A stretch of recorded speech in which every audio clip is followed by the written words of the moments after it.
on, my dear one. Oh, so thin and pale and weak-looking. All the resolution has gone out of his dear eyes, and that quiet dignity, which I told you was in his face, has vanished. He is only a wreck of himself, and he does not remember anything that has happened to him for a long time past. At least, he wants me to believe so, and I shall never ask. He has had some terrible shock, and I fear it might tax his poor brain if he were to try to recall it. Sister Agatha, who is a good creature and a born nurse, tells me that she raved of dreadful things whilst he was off his head. I wanted her to tell me what they were, but she would only cross herself and say she would never tell me, that the ravings of the sick were the secrets of God, and that if a nurse, through her vocation, should hear them, she should respect her trust. She is a sweet, good soul, and the next day, when she saw I was troubled, she opened the subject again, and, after saying that she could never mention what my poor dear raved about, added, I can tell you this much, my dear, that it was not about anything which he has done wrong himself, and you, as his wife-to-be, have no cause to be concerned. He has not forgotten you, or what he owes to you. His fear was of great and terrible things, which no mortal can treat of. I do believe the dear soul thought I might be jealous, lest my poor dear should have fallen in love with any other girl. The idea of my being jealous about Jonathan. And yet, my dear, let me whisper, I felt a thrill of joy through me when I knew that no other woman was a cause of trouble. I am now sitting by his bedside, where I can see his face while he sleeps. He is waking. When he woke, he asked me for his coat, as he wanted to get something from the pocket. I asked Sister Agatha, and she brought all his things.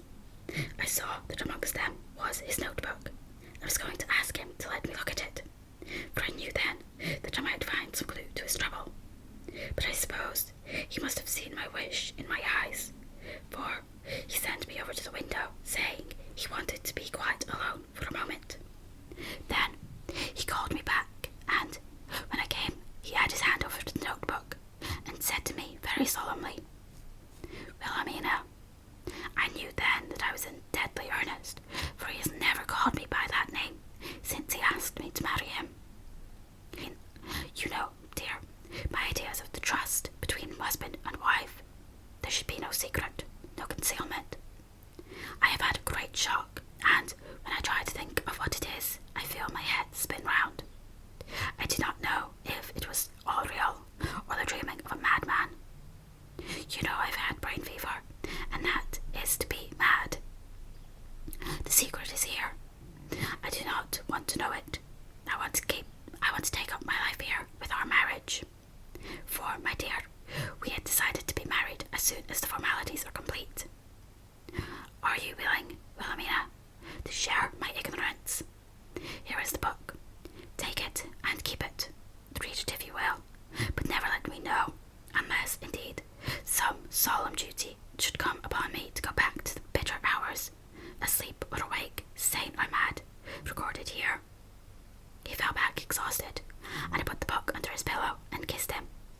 I have asked Sister Agatha to beg the Superior to let our wedding be this afternoon, and am waiting a reply. She has come and told me that the chaplain of the English Mission Church has been sent for.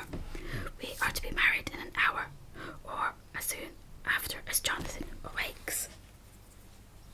Lucy, the time has come and gone. I feel very solemn, but very, very happy. Jonathan woke a little about after the hour, and all was ready. He sat up in bed, propped up with pillows. He answered his I will firmly and strongly. I could hardly speak. My heart was so full that even those words seemed to choke me. The dear sisters were so kind. Please God, I shall never, never forget them, nor the grave and sweet responsibilities I have taken upon me. I must tell you of my wedding present. When the chaplain and the sisters had left me alone with my husband. Oh, Lucy, it is the first time I have written the words, my husband.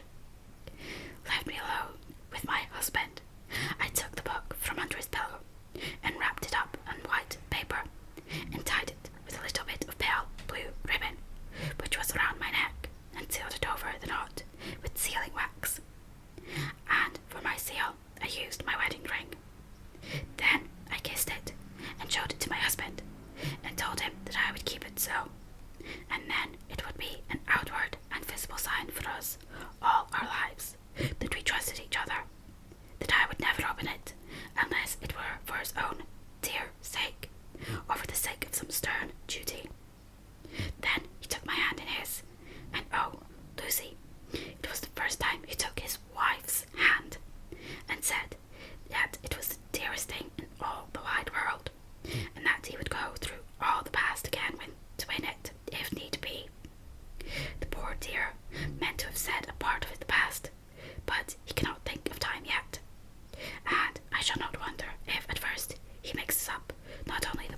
my privilege to be your friend and guide when you came from the schoolroom to prepare for the world of life. I want you to see now, with the eyes of a very happy wife, whither duty has led me, so that in your own married life you too may be all happy as I am. My dear, please, Almighty God, your life may be all it promises. A long day of sunshine, with no harsh wind, no forgetting duty, no distrust.